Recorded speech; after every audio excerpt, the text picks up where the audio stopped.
We don't often sit quietly.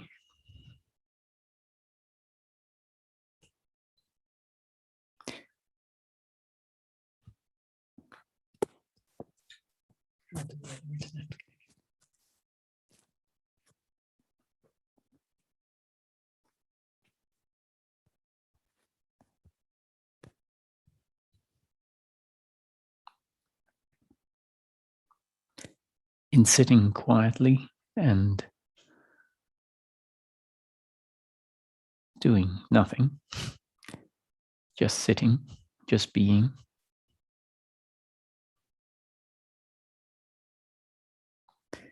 life presents differently to what we're used to, given we tend not to sit in that way, sit quietly, just allowing things to be without there being something happening, without us doing, trying to get somewhere.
It might seem like a waste of time.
If attention turns inwards, which really means becoming aware of the consciousness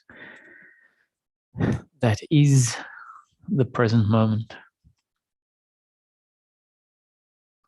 becoming aware of the fact that that which we call the present moment, the content, is arising inside what we are.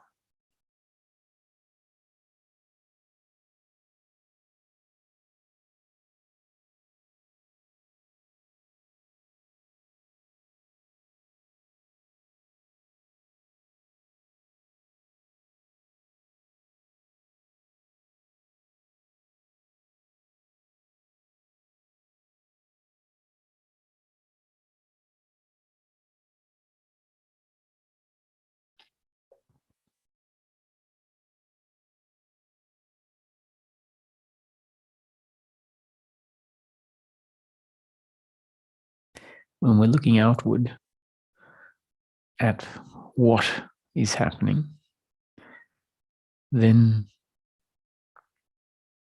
the apparentness of life is what seems to be there. We see everything as causal. We see everything as time-bound. We see everything as objects that are outside of the body. A world that seems so much bigger than what I am.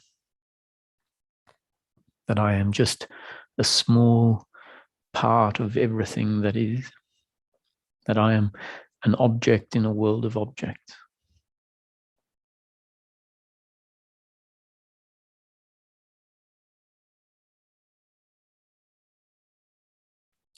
Unless something comes in to our life and breaks that insistence in seeing the world that way, then it will continue to be seen that way.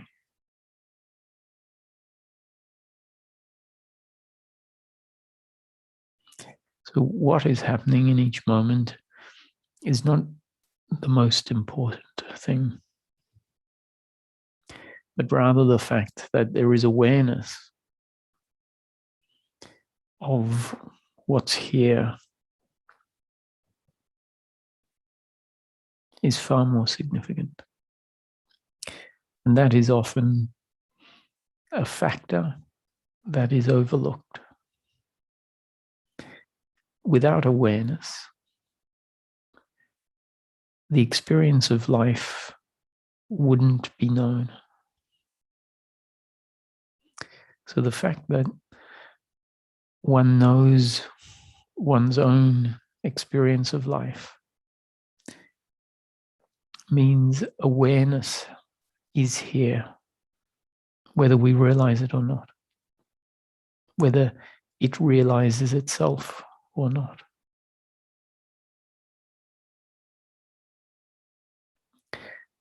So if experience is here, awareness is here. Experience is interdependent on awareness. You can't have one without the other. So if experience of life is here, awareness is here, and if that's not known, if it's not realized, then one of the most interesting and significant parts of the journey is to look for it, to wonder, what does it mean that the experience of life is dependent or interdependent on awareness?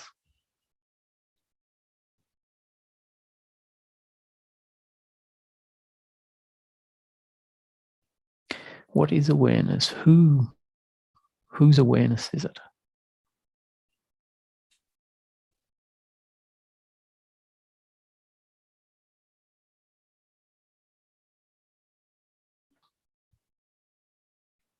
If it becomes evident that without awareness of something, which makes it sound like there are two things, without awareness of something, the something wouldn't exist as an object in the experience.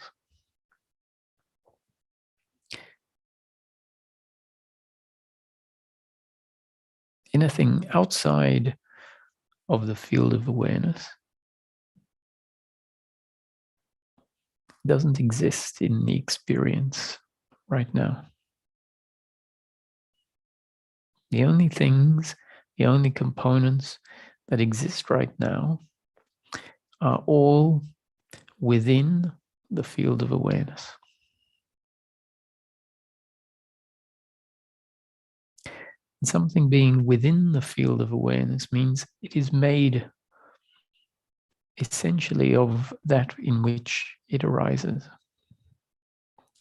So the current moment experience arises within awareness, is therefore made of awareness, not something separate from awareness.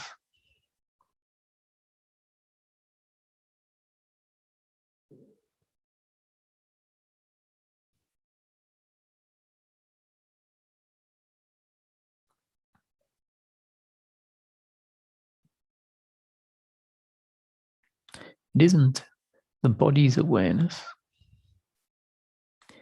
The body is just one of the apparent objects in the present moment experience. The body is dependent on awareness, arises within awareness, is therefore made of and not separate from awareness. All there is awareness.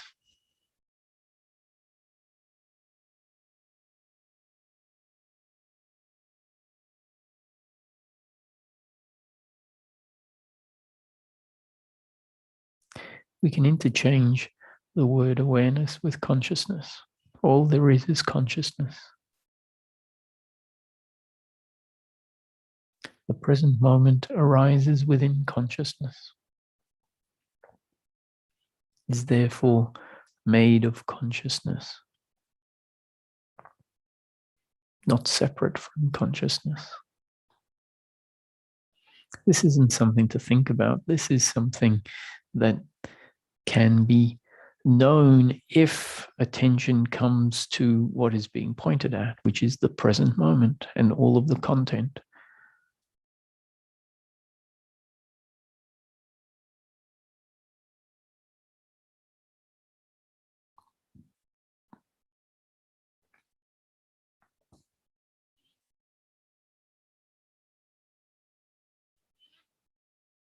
The present moment experience has been created to appear as if the body is the subject.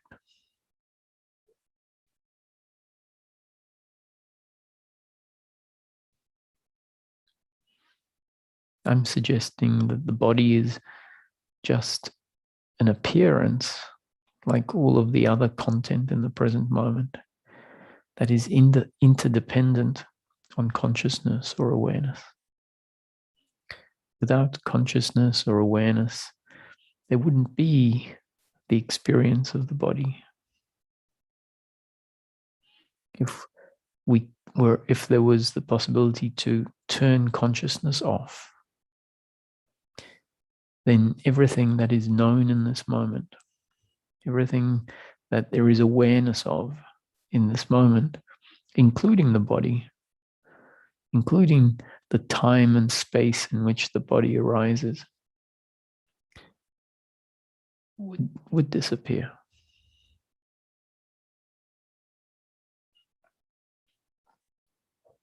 Deep sleep or sedation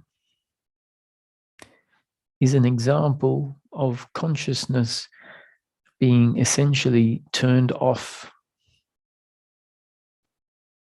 Consciousness going from consciousness in movement to consciousness at rest.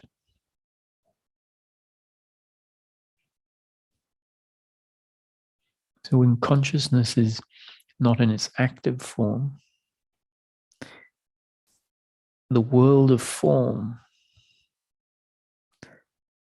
what we could call the manifestation, which really isn't talking about physical objects, but the appearance, the experience of a world of form, the experience of a world of objects disappears when consciousness moves from its active state to its resting state.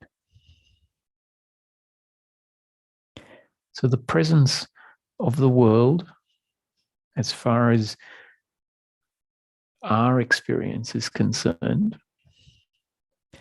is dependent on consciousness being in its active form.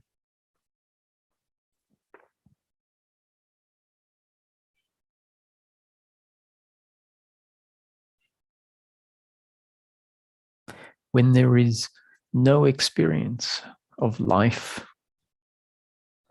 for what we know as our experience of life, it means for all intents and purposes, consciousness is at rest.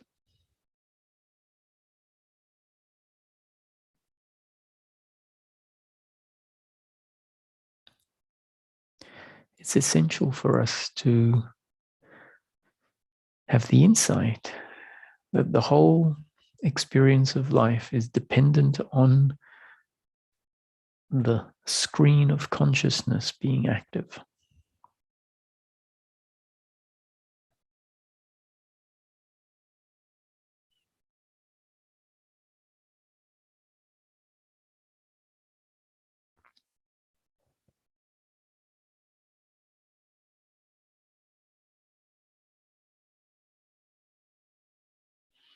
That really means that anything can arise on the screen of consciousness.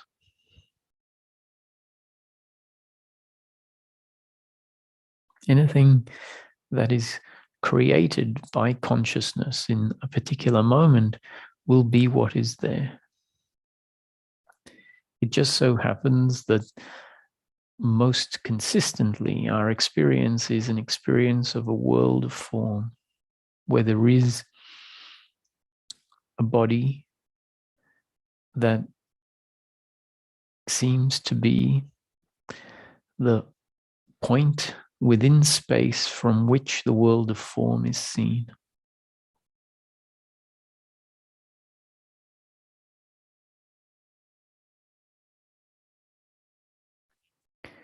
And that experience of the world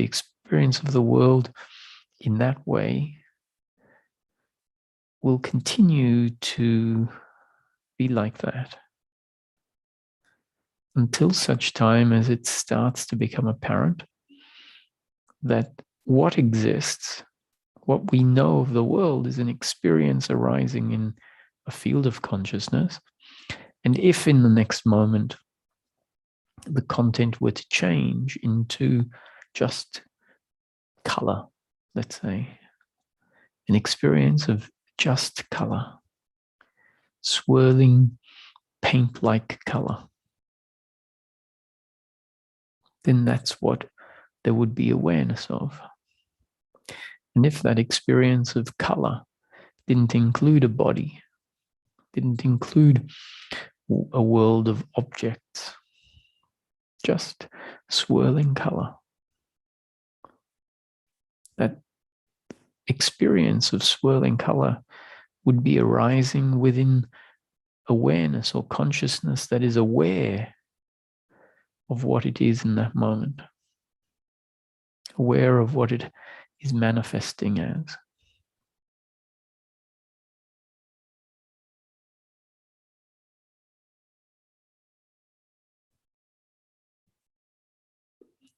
It's quite feasible that should the creation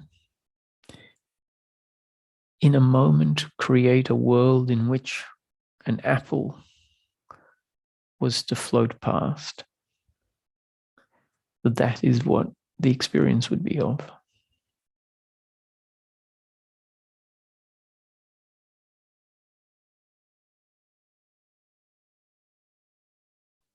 And what would know the experience of an apple floating past the body, if the body was there, what would know that would appear to be the body aware of an apple floating past. But from a bigger picture point of view, there would be a body and an apple and the appearance of space, three-dimensional space, all arising within a field of awareness.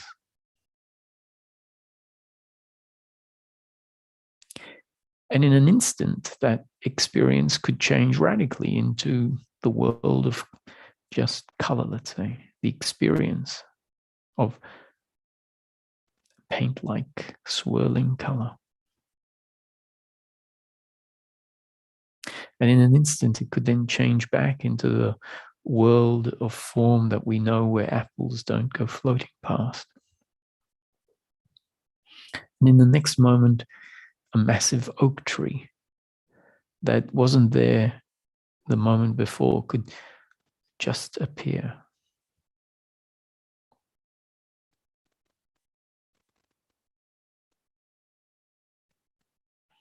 Because it's all an appearance arising in consciousness, not exactly as it seems.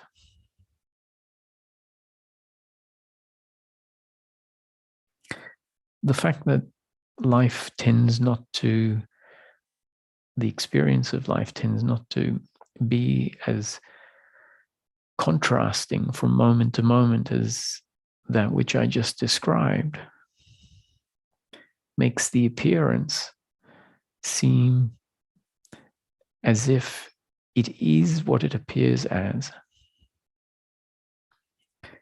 It brings into existence in a way that is not questioned, brings into existence the experience of a world that consistently arises a certain way, is consistently experienced a certain way, and therefore is taken to be a world of time and space and form which is outside of what I am. And that I am an object walking around in the world, aware of the world outside of me.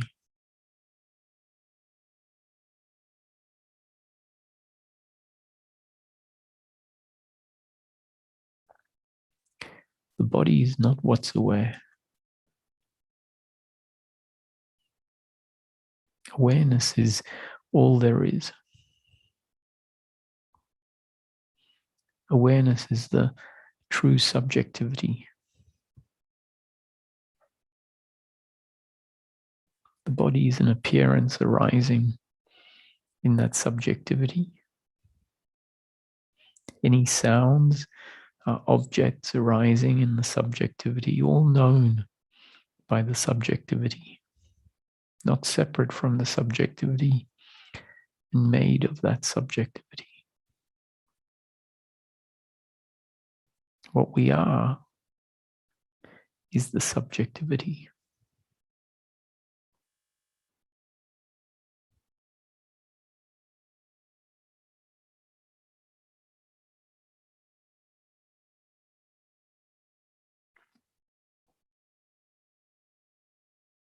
The night dream is just a different appearance within the same subjectivity that we are. The same field of awareness in which the waking experience happens.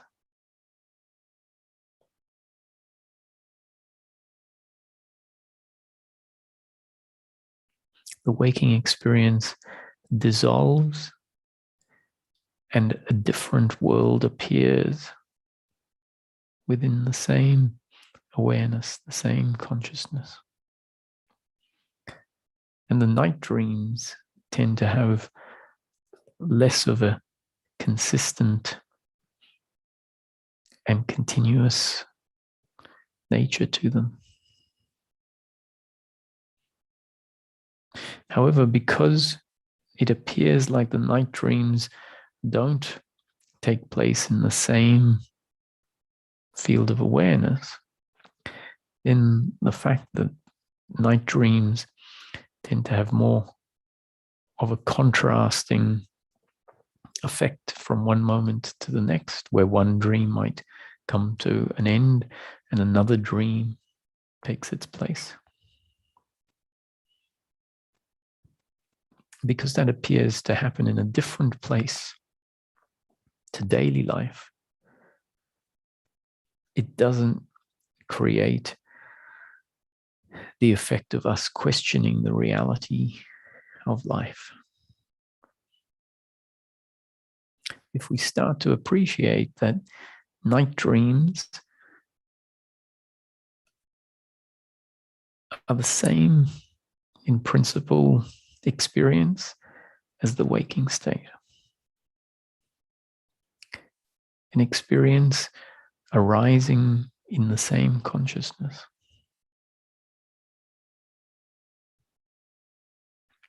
That is why there is the awareness of a dream.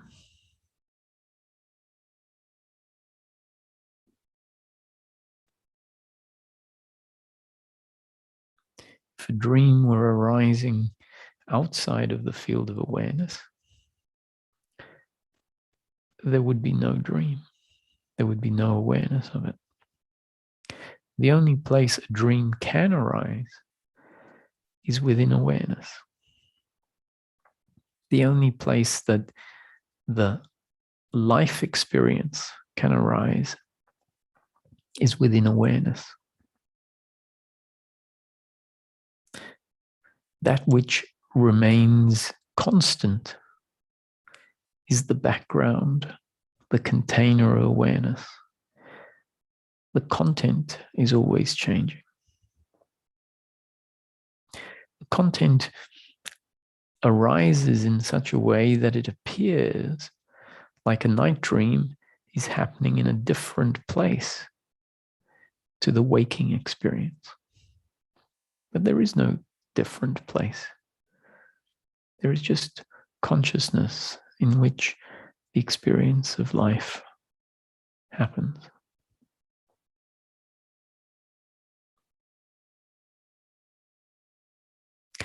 That consciousness is what we are.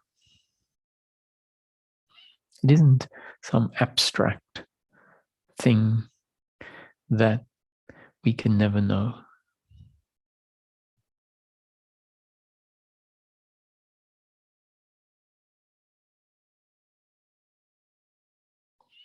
It is completely unaware of itself when the body is taken to be the subject.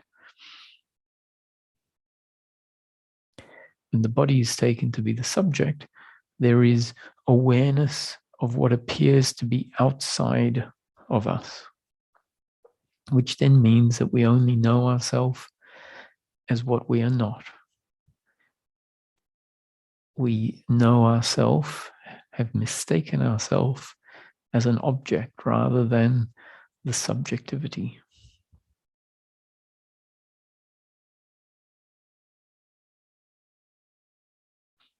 So if within the experience that is happening now, there is talk about the subject, the truth, the reality, what we are, being awareness in which the experience arises, talk that we are not the body. That may be content within the present moment, where awareness may well become aware of itself. Should that happen, essentially a relocating of the sense of self happens to a position prior to or beyond the body.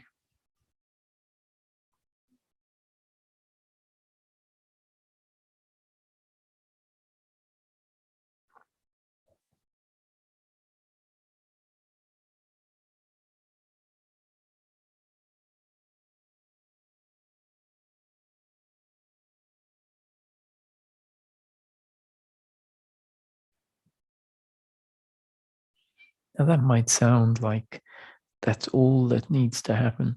That's what this search is all about. I would say if that awareness of awareness happens, it's just the beginning.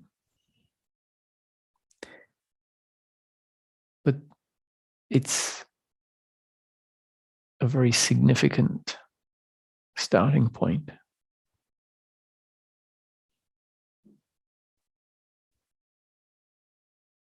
Because from that point on, whatever arises is known to be happening within what we are. Now, that may not bring an instant end to a lot of the ingrained movements that may be destined to continue to arise. but it's bound to be the beginning of significant change.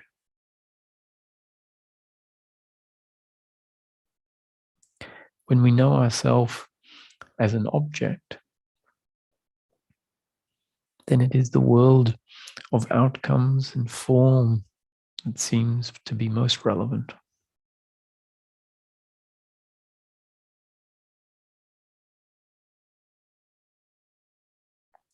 When we know ourselves as an object, we don't really know ourselves, which means there is a disconnection from what we truly are, or a overlooking, a covering up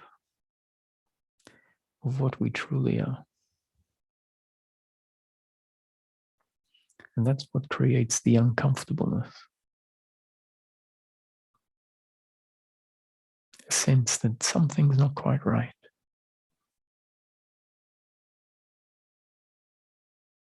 A feeling that things aren't good enough as they are. We think it's because circumstance doesn't seem to be good enough. The uncomfortableness, the sense that things aren't good enough as they are, is there because we don't know ourselves.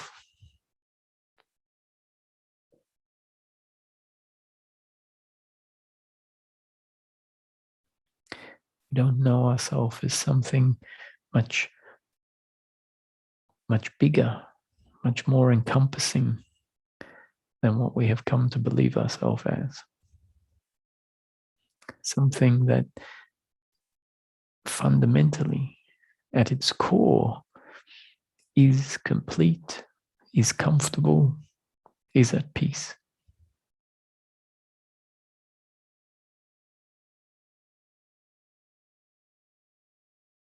So circumstance can be imperfect.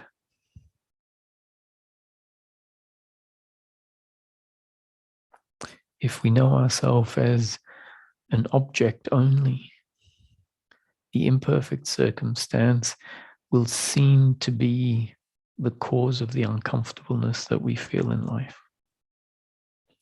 Yet, truly, the uncomfortableness is because we know ourselves as something that we are not.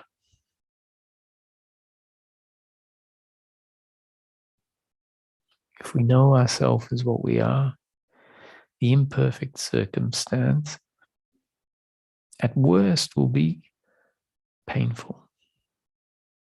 It won't have the capacity to disturb a connection to ourselves. And that connection to ourselves, knowing ourselves as we are, means there is the benefit of being the essence that we are. And in essence, that in which the whole experience arises. In essence, that which contains everything is unshakable, unmovable, invulnerable, and at peace and in harmony with itself.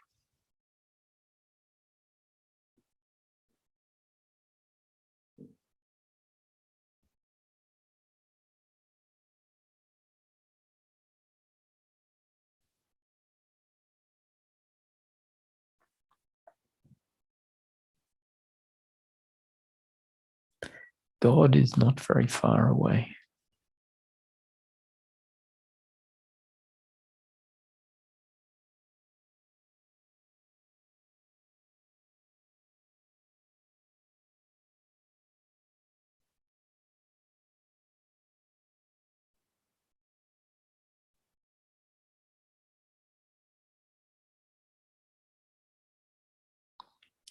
God is that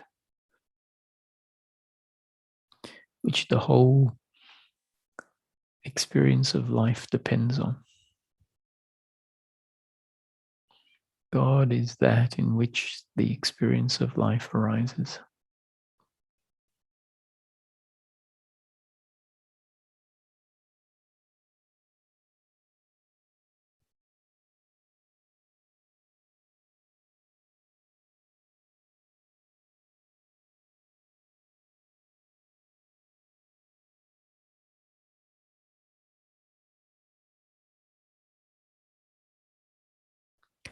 You might be looking at a body speaking. But is there really a body speaking? Or is there experience arising within consciousness? Is there really a body looking at a body speaking? Or are there two bodies, one speaking and one listening, as objects amongst all the objects arising in consciousness?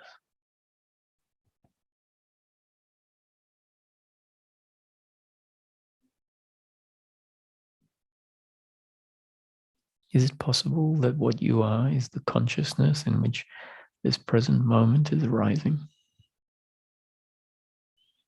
Is it possible that this present moment is an appearance that dissolves as quickly as it appeared, only to be replaced by what we call the new experience in the moment?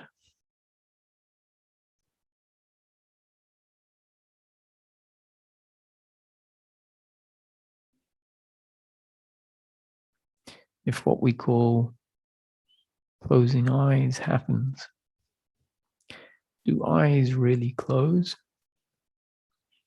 Or does the content change radically from one moment to the next?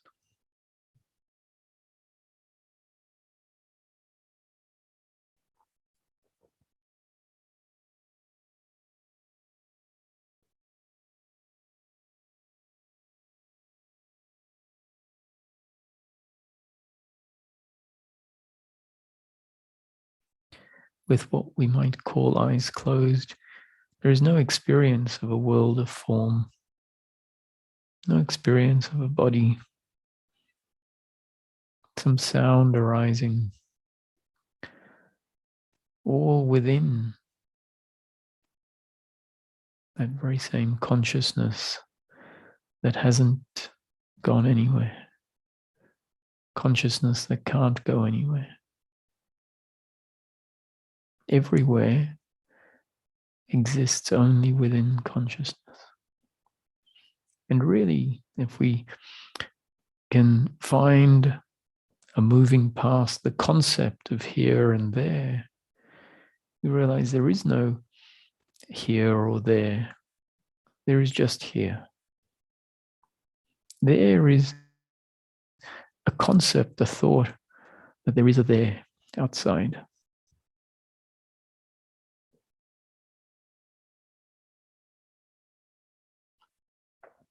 And this space that you might be aware of with what we are calling eyes closed, which may have nothing to do with eyes being open or closed, but rather with the content being completely different. Then in that space that you might be aware of, that is where the night dream arises. And should what we call eyes open happen, in an instant, the content changes, creating the impression that eyes were open and then closed and then open again. Whereas maybe what's happening is that an experience is arising in consciousness, and the experience changes radically from one moment to the next to create the appearance, to create the experience exactly as it's experienced.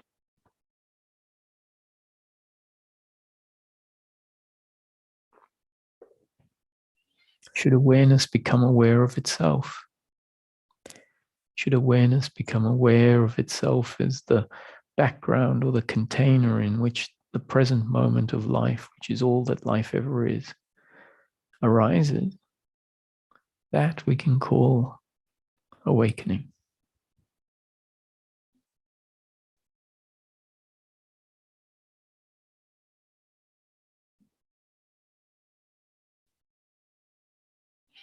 From that point on, what is interesting is not so much what happens, not so much what arises, but rather that life is arising within that which we are.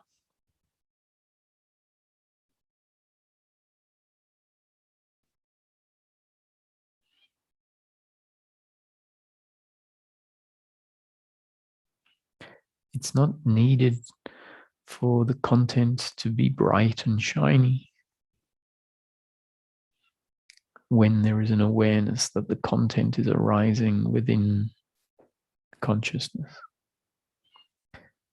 Dull and grey content could be arising within consciousness. And what is interesting is that consciousness is there. That experience is happening.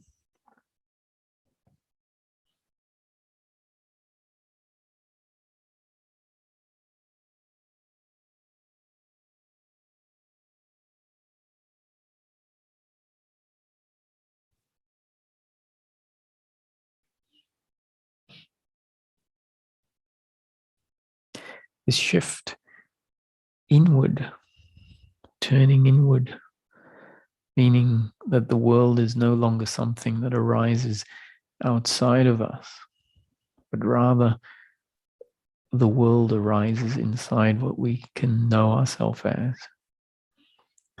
That is important because it means that a familiarity with the essence of what we are can start to set in.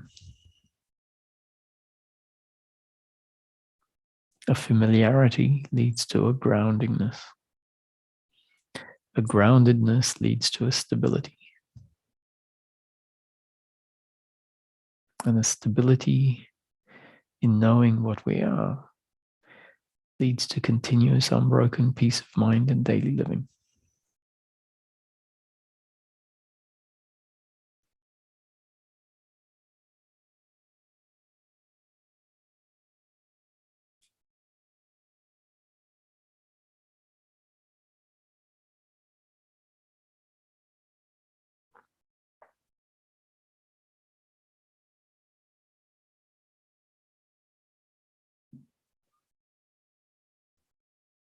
The content of life is happening. We can know that we are the essence or the container in which the experience is happening. Knowing ourselves as the container, the essence, the subjectivity also allows us to know that from one moment to the next, what is experienced is a mystery.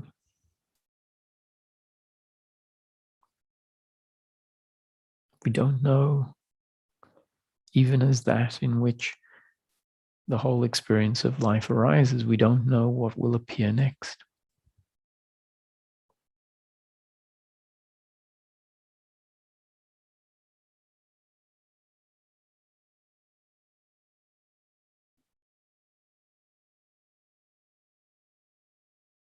Something will happen.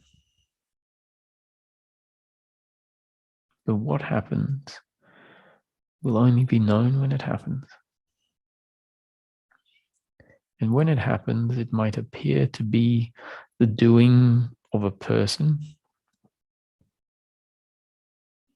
But in fact, it is just the ever-changing content of the experience.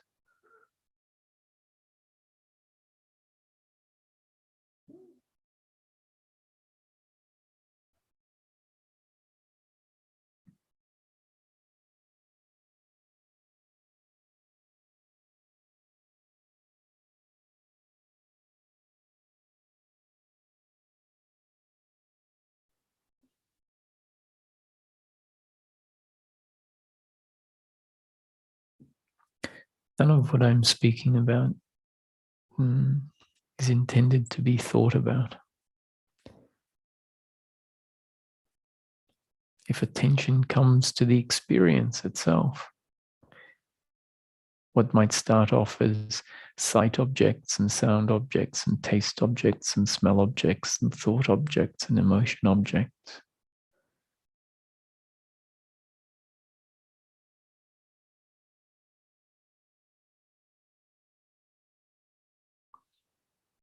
If attention comes to the world of form,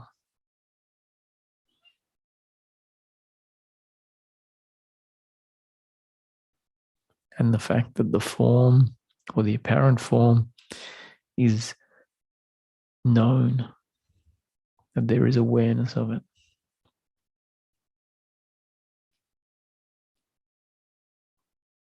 that anything that is outside of awareness, separate from awareness, not arising within awareness, can't be known. That means all objects, all appearance is dependent on and arising within the field of awareness.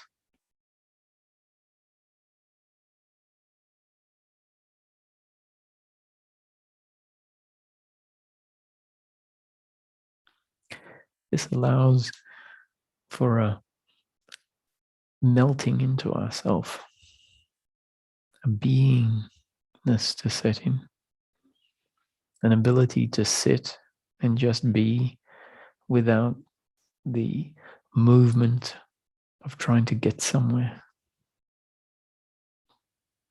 When we know ourselves as an object has to get somewhere.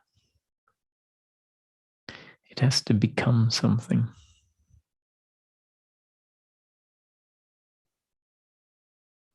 That's where it thinks it'll find its satisfaction. So it is forced to move, to keep moving away from what it is.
Nisargadatta Maharaj used to get very frustrated in times when the seeker would keep referring to him as the body.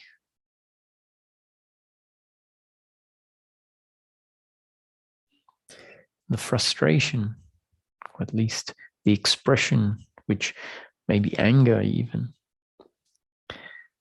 was not, in my view, an egoic frustration or an egoic anger, but was the way in which a point was being made. So a seeker might say, but you are sitting there talking to us. He would say, stop projecting onto what I am your idea of yourself. So Nisargadatta, and when I say Nisargadatta, we might automatically think of the human body, the human form. Might have been grounded in the essence of what we all are. Knowing itself as the field of awareness or consciousness. And within that experience, the appearance of a seeker speaking to another object, saying, but I am an object, essentially. By saying, oh, but you are sitting there talking to me. So that object clearly is mistaken in its identity.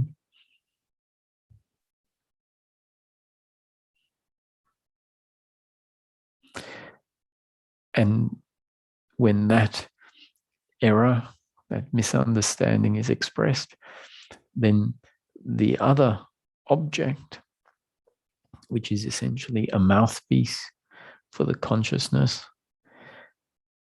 expresses in a angry or forceful way, do not project onto what I am your idea of yourself, which is mistaken.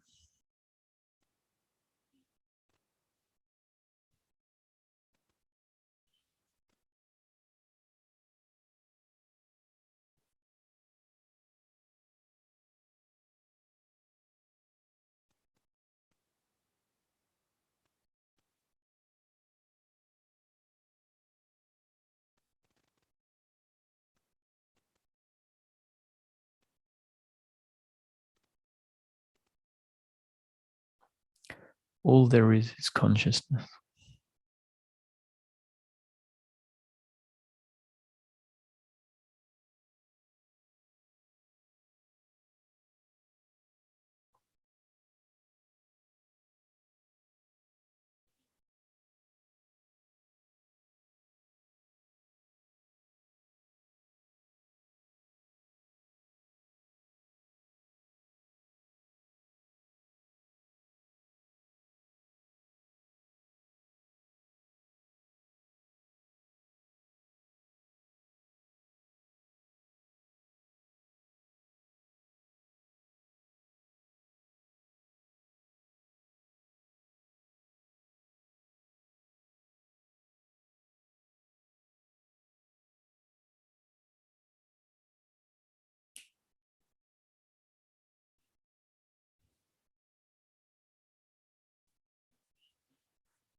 So do you know yourself as consciousness?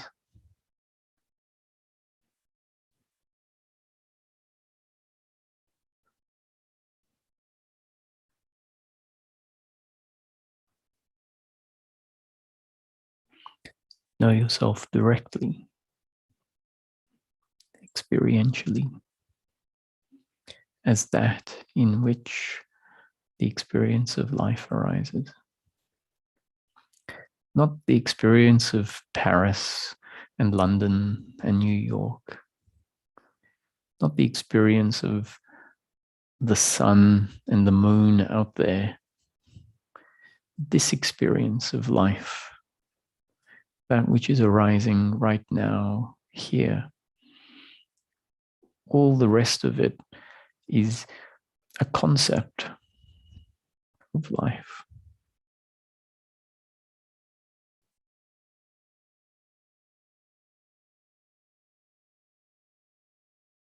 There is no out there. So even the appearances that there might be a watching of someone who is on the other side of the world. There's just an object that we know as an image of a person appearing on a computer screen in your present moment. There is no other side of the world. Not within the context, at least, of this exploration. This is an exploration of the present moment as it arises right now for you. All there is you.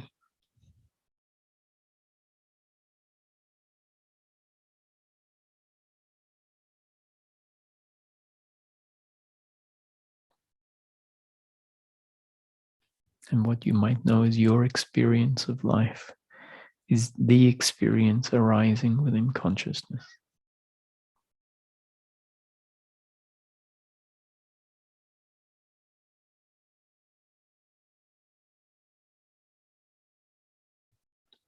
That is the creation arising in God, arising in what you are, arising in consciousness.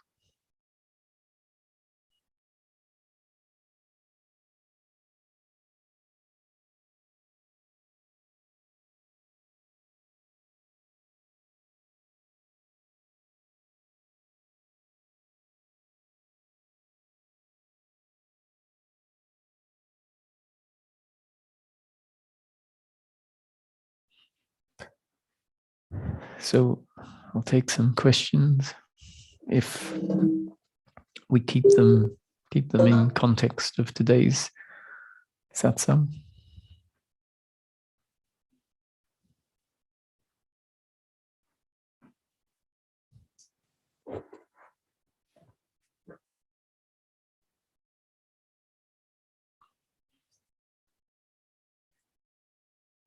Hi, Cecilia.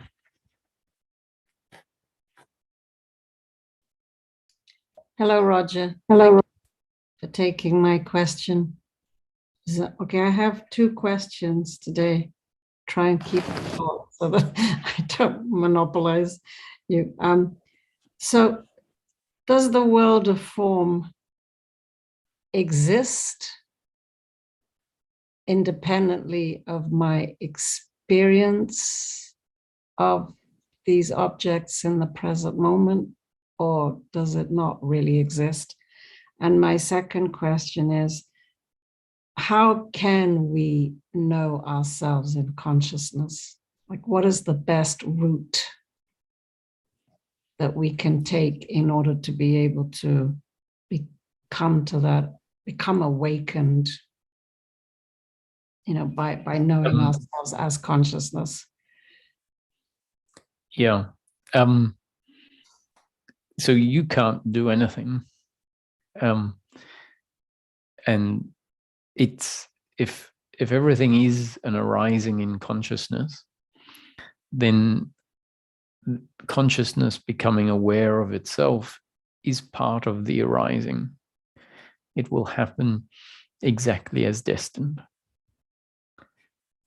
And that essentially means, if it's understood, that the doer that is continuously trying to do something, trying to achieve something, which means that if that is happening, what is arising in that moment includes the doer, which often means awareness and all of the energy is focused on what we are not, the identity that believes itself to be in control and the true subject, which really usually means the very opposite of knowing ourselves.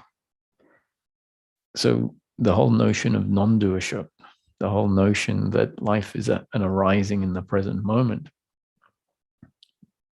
is trying to bring an end, and not trying to bring an end as if it can bring an end, but it is what's arising in the present moment. And that means that in the next moment, the story of life may include less doership because of what apparently came before. So the seeker, at some point when it has heard enough, you are not the doer, you are not the body. What you are is consciousness. Consciousness doesn't do, consciousness is just aware. Consciousness doesn't have to do awareness. Consciousness, at its essence, is that which is aware of what is happening.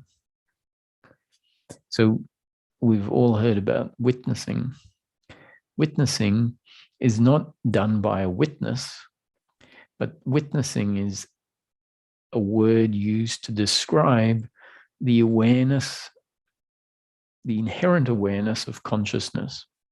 The inherent awareness of consciousness simply being what it is, which is the framework in which the present moment arises. It's a very passive awareness of what's happening.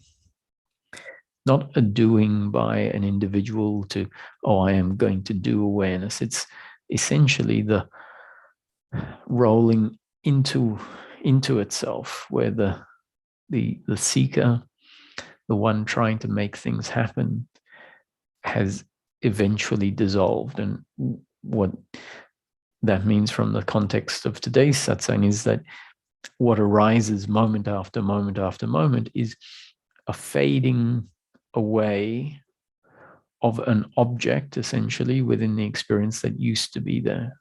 So the object of doership, meaning identification with the body and trying to get somewhere, over what appears like time, gets less and less and less and less.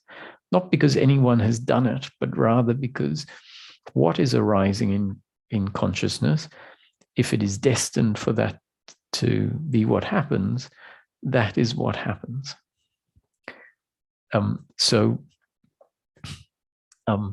To your question, what is the best thing that we can do? And today's satsang was really pointing at the fact that there is an experience happening, and that experience is arising within consciousness. And even consciousness is not consciously creating the experience. The consciousness that we can be, that we can know ourselves as, is simply awareness. Aware of what arises, as if it spontaneously arises within what we are, and yet we have no sense of being the creator of it. So it's like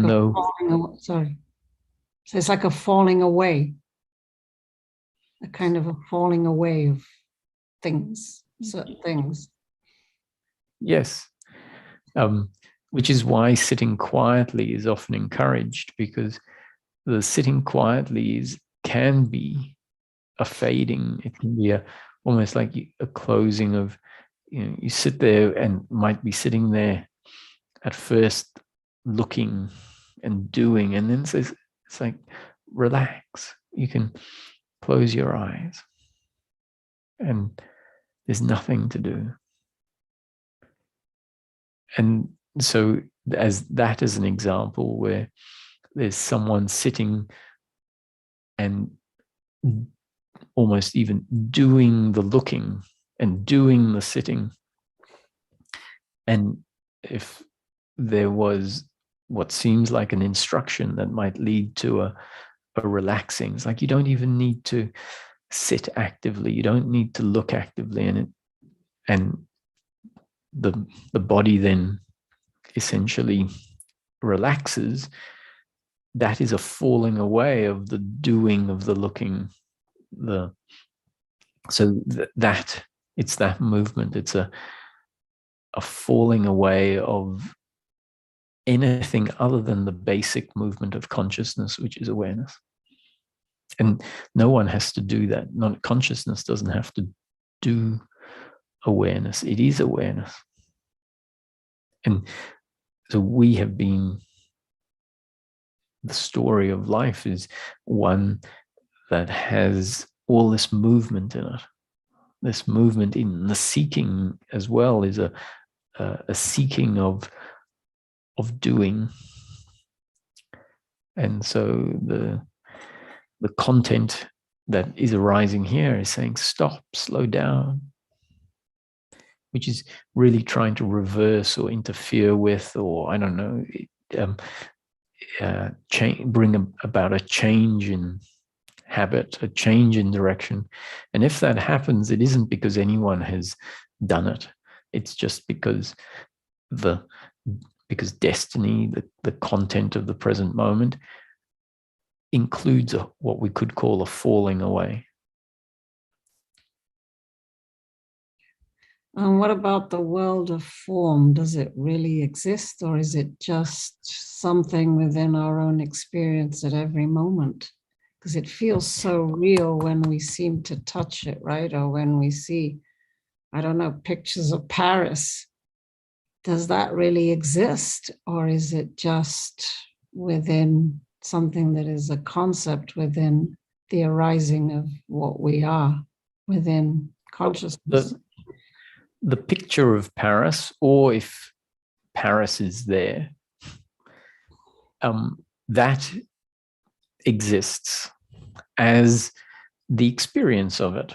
So all anyone has ever had is the experience in the present moment. Now, the experience in the present moment often includes thoughts that in the thought talks about an out there, talks about a Paris or a London or a New York that I was visiting last year, which within the experience of the present moment brings into existence, in a way, a conceptual past that may never have existed. And so does anything exist outside of our experience of the present moment? It might. It might not. We have no proof of it existing,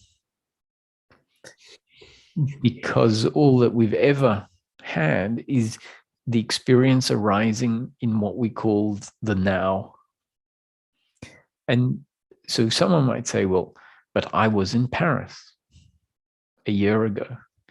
And that is simply, if someone were to insist on that, it is because the experience of life is taken to be the experience of an objective reality, an external world. Whereas if we look at what we call the external world, so if someone says, well, I was in Paris, it was because they were having an experience like the experience right now of someone being in their garden, what they call their garden or their living room, and taking it to be the experience of an external world. And so the invitation is for someone to investigate or become aware of. There isn't someone, and there isn't any investigation that can happen other than it arising in the present moment. To be aware of the fact that what we are convinced of as a world of form in this moment is really an experience happening. And the fact that things are experienced as very real just means it's a very real, we could say, realistic experience. If the experience was an experience of things being very surreal, it would be an experience of very surreal things. So the fact that something is experienced as real is simply pointing at the construct of the experience, not the reality of anything. So things are going to feel as real as the experience of them. Okay. So is there an external world? Maybe. Thank you. I appreciate that. Thank you. You're welcome.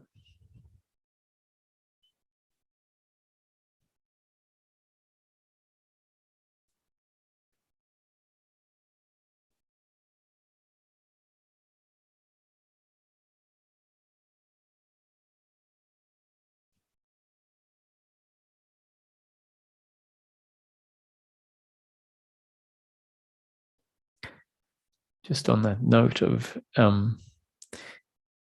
if there is there an external world or not? Often, if it becomes apparent that what we know of our life has always been an experience arising now, then the assumption is there is no external world. That's because what we previously experienced as an external world becomes recognized as an experience arising within the consciousness that we are. So then we say, after awakening, often someone would say, there is no objective world. That might be a step too far. What we can say is, my experience of life, my experience of the objective world has always been an experience arising in consciousness. Whether there is an objective world outside that is part of the reason why there is this experience is uncertain, unknown. The experience might be arising as a creation within consciousness where there is nothing outside of consciousness. Or there may be an external world that is inspiring the experience arising in consciousness. For the purpose of today's exploration, for all intents and purposes, it makes a lot of sense to run with the assumption that there is only this. There is only the experience and nothing outside of it. Why is it worth looking at it that way? Because what we're interested in is coming into contact with the awareness that we are. And whether there is an external world or not is largely irrelevant, especially when we are interested in knowing that which in essence we are, which is the consciousness in which the present moment experience arises. So I would suggest that for a continuation of this exploration, one might as well assume that the experience is all there is, and that there is nothing outside of the experience, nothing outside of consciousness. Consciousness is all there is.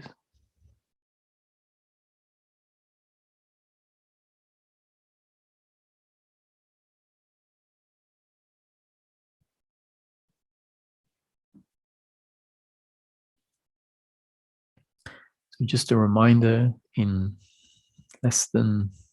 probably in 33 hours time, the next intensive 6-day intensive starts. That is one session, 1 2-hour session every day for the next 6 days, starting in about 32 hours.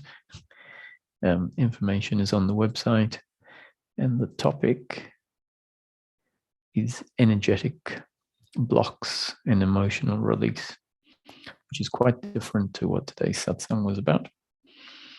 So if anyone's interested in joining, feel free. I see there's one more question, so I'll take that as today's last question. And it's from Mina.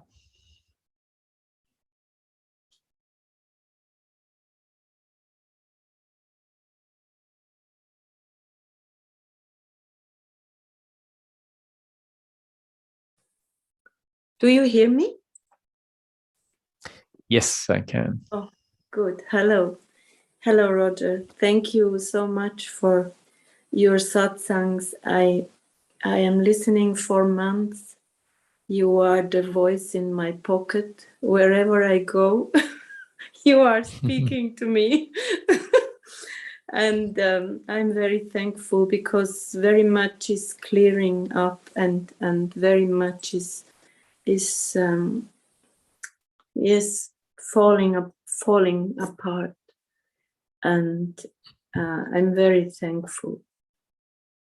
It's not often that we can be thankful to things falling apart, but in this case, yes, I understand. Yes, because all my life, very much things happened that were very, very painful and very deep.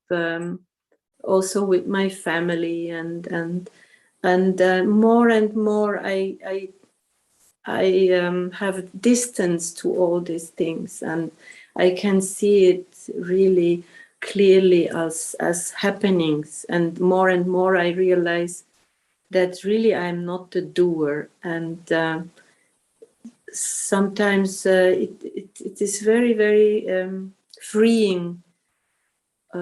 Yes, that I can really let go of all this holding on to control, or to say life what this has to happen or not to happen. And it's not easy when I'm attached to all these things, but more and more I am detached. And also today, this whole meditation was very, very deepful. And I remembered in one of the books of Ramesh, he was talking about this. They asked him, did you realize when this point was, when you fall back into your real self? And he said yes. And also Nisargadatta saw this. I remember he said to him, it is good that it has happened. And also he spoke about these translations that all happened by itself. He had no more to think about what he has to translate. It was like he knew before Nisargadatta said something what will come. And I asked myself also about you. Do you know when this point was, or when this happened, really, when this freedom came upon you? I don't know how to tell it better. It's an interesting thing to answer, because usually when we talk about something in that way, we're talking about a particular insight that really is one of many interconnecting insights that happen along a process. And so the awakening phase in my experience, was quite gradual, where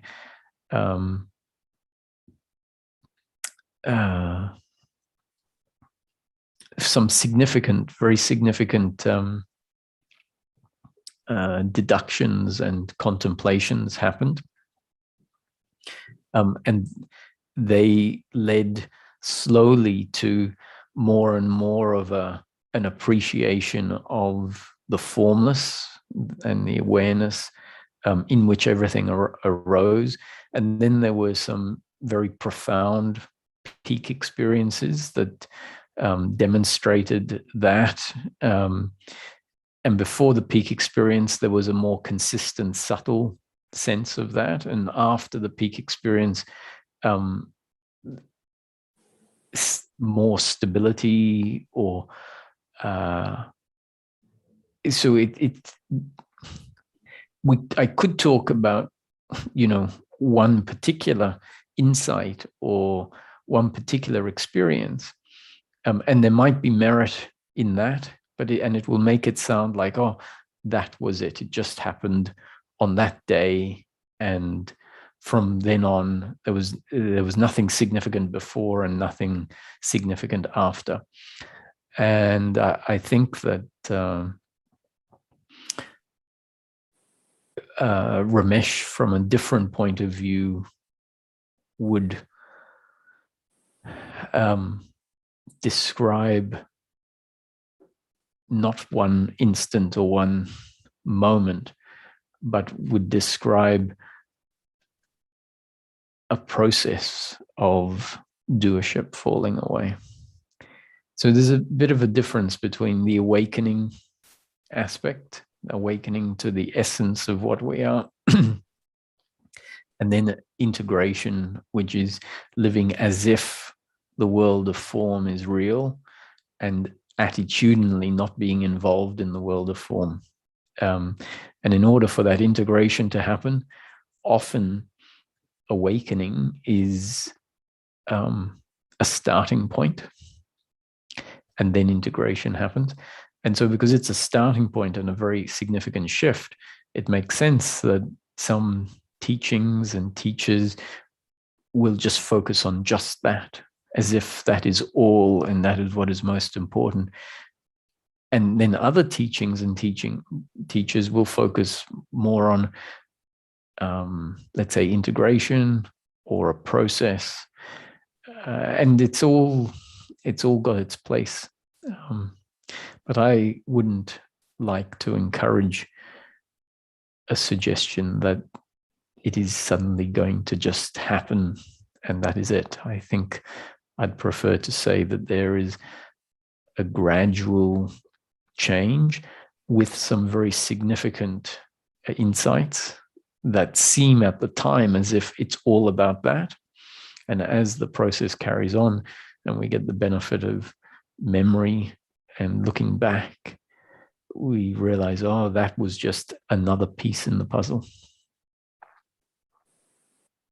Yes, at the moment I realize it's like that it is always working. There is no point of stopping, or I get distracted with some things, but inside, that's why I said you are the voice in my pocket, because I have this mobile and I'm listening one satsang after the other.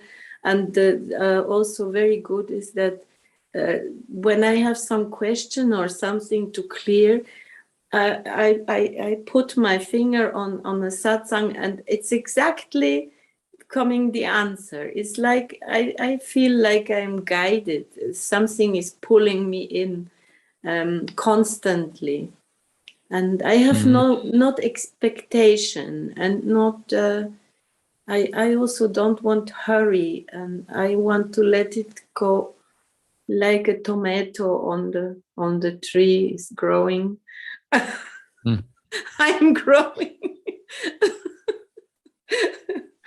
But yeah, that is a good sign. It's that's a sign that it's happening in a fortunate way, because it means that it's not getting stuck so much and just unfolding. which means there is included in what is unfolding, there is less feeling of frustration and suffering. And so it is what we would call a smooth seeking, where the doer essentially has fallen away. And some seeking still has to happen, but it is seeking that will happen with less. And there's not a lot of doership in the seeking, which is very fortunate. Yes, I'm very thankful. And I'm very thankful also of people like you that are coming from inside and telling this truth. And there are many, but especially you were very, very, very beautiful for me, because you know, there was for me always this heaven and earth, and this was not connected, and you are someone who are connecting this coming back to being this one, and to continuing like this one, and not to being in some cloud and telling some truth, but this truth is not connected with this life.